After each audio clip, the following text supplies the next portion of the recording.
خواتي وسهلا مرحبا بكم يا جماعة الخير وصباح الخير عليكم. Nous sommes le 12 novembre 2023. Zulfillaoun salam alaikum. Nous avions commencé cette journée par un décryptage, une analyse des dessous de ce changement important qui a été effectué en Algérie après tant d'attentes, tant de suspense, après tant de spéculations, de rumeurs, de conciliabule, de négociations.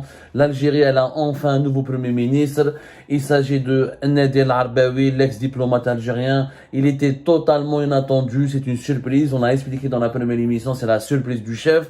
On a expliqué que c'était lié aux élections présidentielles de 2024, aux agendas, aux enjeux liés aux élections présidentielles de 2024, de décembre 2024. Et Nadel Arbaoui devra conduire l'Algérie vers ces élections et devra aider Abdelmadjid Tebboune à préparer son deuxième mandat. On parlera encore de Nadel Arbaoui tout à l'heure. On va pouvoir faire d'autres émissions là-dessus, mais il y a quand même un événement majeur. Un événement majeur. Les Barah Balak, nous n'avons pas eu le temps de l'analyser et qu'il convient d'analyser, c'est quand même les nouveaux pouvoirs et l'ascension exceptionnelle de Boualem Boualem. N'oublions pas qu'hier, il y avait deux changements. Nadel Arbaoui qui a quitté le cabinet de la présidence de la République, et on l'a expliqué dans la première émission que c'était inattendu, c'était même anormal, c'était même extravagant, parce que il n'a pas le profil du Premier ministre, il a plus le profil du directeur de cabinet. Le directeur de cabinet de la présidence de la République, il a des pouvoirs étendus et exceptionnels depuis le décret présidentiel du 26 septembre 2023 portant réorganisation des services de la présidence de la République. Donc, Nadel Arbaoui n'avait pas besoin de ce poste de Premier ministre. Il avait déjà suffisamment de pouvoir, de confort, de prestige, et il avait des conditions de travail très à l'aise. Il pouvait terminer sa carrière comme directeur de cabinet. C'était largement suffisant pour lui. En réalité, comme dans la première émission, c'est un coup de maître, les Darounaya Boualem. C'est un coup de maître. Franchement, c'est un coup de maître, les Darou. Parce que Boualem, qui a été nommé, qui a été chargé en vertu de ce décret présidentiel du 26 septembre 2023, début du mois d'octobre 2023, il était chargé uniquement des affaires juridiques, des affaires judiciaires, des relations avec les institutions, des enquêtes et des habilitations. Maintenant, il a un deuxième poste, une deuxième casquette, c'est lui qui devient le directeur de cabinet de la présidence. Et aujourd'hui, le poste de directeur de cabinet de la présidence, c'est le poste le plus puissant du pays, juste après celui du président de la République. Allez revoir les émissions que nous avions consacrées au décret présidentiel du 26 septembre 2023. Le Premier ministre n'a aujourd'hui pas autant de pouvoir ni autant d'influence que le directeur du cabinet de la présidence de la République. Donc, avant, il faut expliquer le contexte. Boualem, on en a beaucoup parlé. Il a beaucoup d'ennemis, il a été trop critiqué, dénoncé, traqué. Beaucoup depuis 2021, comment des anciens de l'enseignement militaire, des anciens de l'enseignement extérieur, comment au sein de l'institution militaire, il avait suscité des convois, des jalousies, des envies, des hostilités, son influence sur son attraque, son influence sur l'emprise sur les principales institutions de l'État algérien, son influence, son emprise sur Abdelmadjid Tebboune elle-même comme chef de l'État, le fait qu'il est réellement l'homme, le bras droit et celui qui assure le fonctionnement, c'est celui qui travaille le plus au palais présidentiel d'El Moradi. On a dit beaucoup de choses sur Boualem. Récemment, Boualem a été donné comme étant un homme faible, il a été affaibli, ses adversaires ils se sont frottés les mains, Boualem est en voie sur la voie de la disparition. On a dit que quand ils ont changé au cours de ce mois de septembre, quand ils ont fait quelques changements à la tête de plusieurs institutions, qui m'a les douanes, c'était au mois de septembre, ils ont changé le directeur général des douanes algériennes, ils ont changé le responsable de la direction générale du renseignement technique, qui est essentiellement chargé du renseignement et des écoutes téléphoniques, le général Smaïl Adjhan. J'ai oublié comment il s'appelle, Général Smaïl. On va l'appeler Général Smaïl. Son nom est un peu compliqué. Il y a eu des changements importants à la tête de son attraque. Le départ de Hakkar, de Toufiq Hakkar. Tous ces hommes-là, tous ces dirigeants étaient des pions, entre guillemets, ou là plutôt je dirais pas des pions, peut-être le mot est insultant, étaient des collaborateurs ou des proches collaborateurs ou ils étaient affiliés au clan Boualem. Et au début du mois, à la fin du mois de septembre, tout le monde a cru que Boualem a perdu de son influence, a perdu de son pouvoir, parce qu'il a il a accepté le changement de plusieurs, il a accepté le départ ou là, le limogeage de plusieurs de ses hommes de main à la tête de Sonatrach, ou là, à la tête des douanes, ou là, à la tête de l'enseignement technique, et dans d'autres directions, et dans d'autres services où il y a eu des changements récemment qui ont touché directement les proches de Boualem Boualem. Mais à la dernière minute, le mois d'octobre, il y a eu le décret présidentiel de 26 ans. Et je trouve l'intelligence de ce bonhomme. Franchement, Hadab Boualem Boualem, il mériterait un livre. Il est en train de devenir le nouveau Saïd Bouteflika, mais sans avoir le vice, ou la connerie, la bêtise et l'extravagance de Saïd Bouteflika. Parce que Saïd Bouteflika était extravagant. Il il s'affichait avec les oligarques, il s'affichait avec les hommes d'affaires, il faisait des soirées, la villette à l'Ikounina, fait Ben Aknoun. Boualem Boualem, c'est l'exact contraire de Saïd Bouteflika. C'est le véritable Richelieu. Richelieu, je pense, si vous connaissez un petit peu l'histoire de France. Richelieu, c'est un cardinal qui avait énormément d'influence au sein de la monarchie française, et il avait, disons, marqué le XVIIe siècle. Voilà, il a marqué le XVIIe siècle à l'époque du roi Louis XIII. Il était le principal ministre du roi Louis XIII, et il était même plus influent que le roi, parce que c'était lui le véritable décideur, Armand Jean du Plessis de Richelieu, le cardinal de Richelieu, le cardinal de Richelieu. Lisez un peu l'histoire, c'est l'homme des intrigues.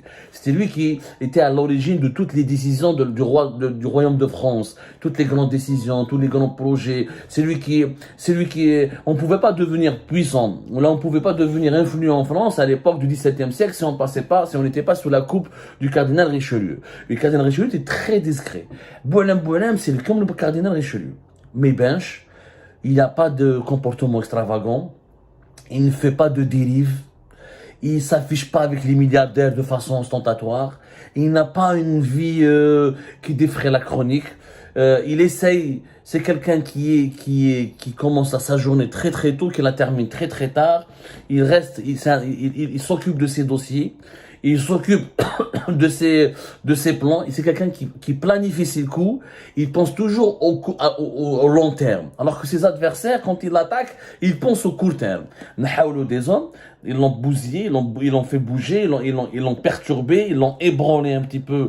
Fait son attaque, fait mobilise, fait la direction générale des douanes, Florence fait la direction générale de renseignement technique. Ils ont voulu toucher à certains de ses juges, ou à certains de ses responsables du ministère de la justice.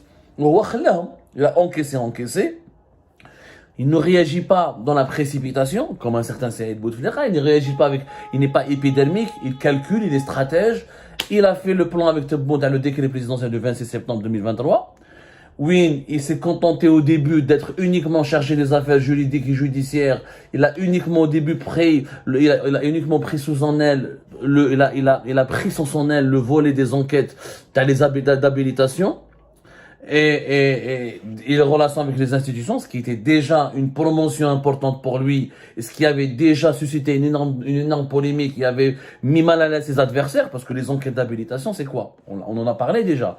Si on veut nommer ministre, un patron d'une grande entreprise, comme Sonatrach ou la Sonal Gaz ou l'Algérie Télécom, ou un secrétaire général, ou un premier ministre, il faut passer par les enquêtes d'habilitation. Celui qui donne les feux verts, il approuve les enquêtes d'habilitation, il dirige les enquêtes d'habilitation, c'est Boualem. Et ça se passe depuis le 9-10 octobre dernier. Déjà, regardez comment c'est en évolution.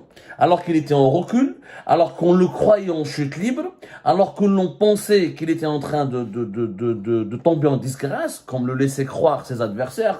On a même affirmé dans certaines rumeurs que Abdelmajid Tebboune va faire le deuxième mandat sans Boualem, qu'il va l'éjecter, qu'il va le sacrifier à l'institution militaire, là au service de l'enseignement, pour les rassurer, parce qu'il est dérangé beaucoup. Il apparaît, il fait les réunions de haut conseil de sécurité, il se mêlait de certains dossiers, il était même l'interlocuteur attitré des services de renseignement et de certains d'élections du ministère de la Défense nationale lorsqu'il s'agissait de parler au président Abdelmajid Tebboune. Donc il est vraiment dérangé. Beaucoup de ses adversaires pensaient qu'il était fini. Ben, l'homme, il est revenu. Mais il est revenu, je crois, un match. Je crois qu'il était remontada. C'est la remontada de Boualem. La remontada de Boualem. Il perdait 3-0. Maintenant, il a égalisé, il est en train de gagner. Il a égalisé comment? Il a égalisé en devenant l'homme qui est en charge de toutes les enquêtes d'habilitation du pays et qui est en charge de tous les dossiers judiciaires les plus importants du pays et qui est le représentant de Tebboune auprès des institutions les plus sensibles du pays comme les services de l'enseignement ou là le ministère de la Défense ou là la police ou là même quelquefois dans quelques dossiers le ministère de la Défense nationale. Même ben, il n'a pas laissé le temps à ses adversaires de digérer sa première victoire, qu'il enchaîne avec une deuxième victoire et devient aujourd'hui, même s'il a été nommé par intérim, Tebboune l'a nommé par intérim directeur de cabinet, mais vous allez voir qu'il va être permanisé, sauf surprise majeure ou un retournement, ou un coup de théâtre, ou un retournement de situation. Vous allez voir qu'il va être permanisé dans son poste de directeur de cabinet, et ce poste-là, il est stratégique. Pourquoi? Parce qu'il a énormément de prérogatives. Alors, le directeur de cabinet, il peut étudier et mettre en œuvre les dossiers politiques et de relations internationales. Il peut suivre l'activité gouvernementale, l'état de l'opinion publique, les grandes décisions et suivre le traitement et l'analyse des requêtes des investisseurs, opérateurs économiques et autres requêtes spéciales. Requêtes spéciales, même quand quelqu'un veut s'adresser pour un dossier spécial, il veut parler au président de la République, c'est le directeur de cabinet qui s'occupe. En coordination avec les conseillers, la sécurité des communications et des télécommunications relevant du secrétaire général. Le secrétaire général, son pouvoir est beaucoup plus limité que celui, je parle du secrétaire général de la présidence de la République. Alors que le directeur de cabinet, ya jma'a, harab, yani vraiment harab. Donc, le directeur du cabinet, ya jma'a, khlas, où il a quelqu'un de hyper puissant. Hyper puissant, c'est quelqu'un qui, aujourd'hui, s'occupe de toute la planification, du suivi, du contrôle et des rapports qu'entretient le président de la République avec l'ensemble des institutions là, du gouvernement ou là, des autres instances de l'État algérien. C'est le cerveau du régime algérien aujourd'hui, c'est le directeur du cabinet de la présidence de la République. Avec les nouvelles prérogatives du décret présidentiel du 26 septembre 2023, le fameux décret numéro 23-331, correspondant au 26 septembre 2023, que vous pouvez d'ailleurs lire le journal officiel de la République algérienne.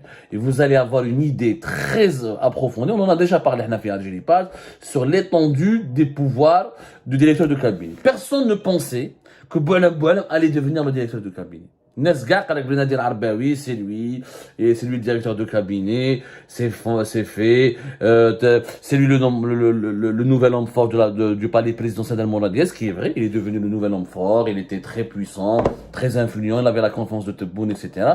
Mais Boualem n'avait pas dit son dernier mot. En réalité, le poste, à directeur de cabinet, il a été cousu, taillé sur mesure pour Boualem. Jusque Abdelmajid Tebboune a fait le décret le 26 septembre. Il a fait quelques changements que les adversaires de Boualem avaient réclamés. Il avait patienté. On a déjà les hommes de Boualem à la tête de certaines entreprises et institutions stratégiques. Et le 11 novembre, il met Nadir Arbaoui, il sort de la présidence, il le met comme premier ministre. Et là, Boualem, il donne la direction de son cabinet à Boualem. De façon intérimaire, pour le moment, vous allez me dire, de façon intérimaire. Mais vous allez voir, que ça va changer et qu'il va être permanisé parce que Boualem est devenu aujourd'hui réellement l'homme fort du régime. C'est même un coup de maître qu'il vient de réaliser en damant le pion à ses adversaires. Il leur a fait croire qu'il était en disgrâce. Il leur a fait croire qu'il est un homme fini. Et avec sa ruse, avec sa tactique, en gagnant du temps, en pensant au long terme, c'est ça les grandes batailles. Les guerres, quand on mène une guerre, c'est pas grave de perdre les premières batailles. Le plus important, c'est de gagner les dernières batailles. Parce qu'une guerre, c'est du long terme. C'est pas du court terme. Ouah, il a encaissé à court terme pour triompher à long terme. Est-ce que ce triomphe est définitif? Bien sûr que non. Tout peut changer en Algérie. Il peut avoir des éléments qui vont le déstabiliser. Il peut avoir des grands changements. Il peut avoir, et décembre 2024, les élections présidentielles de décembre 2024 qui sont le rendez-vous définitif. C'est la finale. C'est la finale de la compétition. Ce sera décembre 2024. Est-ce que le deuxième mandat va passer ou pas? Ça, on le saura plus tard. C'est encore tôt pour le dire. Mais pour le moment, Boualem vient de réaliser un coup de maître.